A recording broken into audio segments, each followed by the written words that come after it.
Ucar rayonunda yerləşən Ucar Ticarət Mərkəzi MMC-yə məxsus bazarda balıq, süd və süd məhsullarının satışı sahələrinin və ictimai iaşə obyektlərinin fəaliyyəti müvəqqəti məhdudlaşdırılıb. Obyekt rəhbəri isə inzibati məsuliyyətə cəlb olunub. Bu qərar Azərbaycan Qida Təhlükəsizliyi Agentliyi əməkdaşlarının bazarda apardıqları yoxlamalardan sonra baş verib.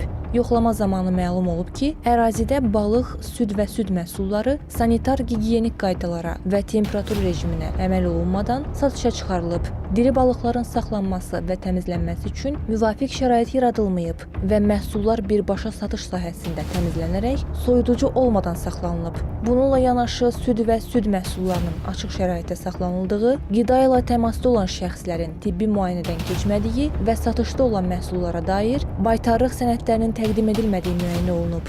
Bazar ərazisində fəaliyyət göstərən ictimai iaşə obyektlərində də sanitar-gigiyenik tələblərin pozulduğu, təmizlik işlərinin aparılmadığı və qida hazırlanması zamanı normativ qaydalara əməl olunmadığı aşkarlanıb. Qeyd edək ki, agentlik tərəfindən ərzaq bazarlarında həyata keçirilən nəzarət tədbirlərinin əsas məqsədi əhalinin sağlamlığının qorunması və təhlükəsiz qida məhsulları ilə təmin olunmasıdır. Bu tələblərin icrası, eləcə də nöqsanların aradan qaldırılması, bazarların sağlamlaşdırılması üzrə əsas məsuliyyət isə bazar rəhbərlərinin üzərinə düşür.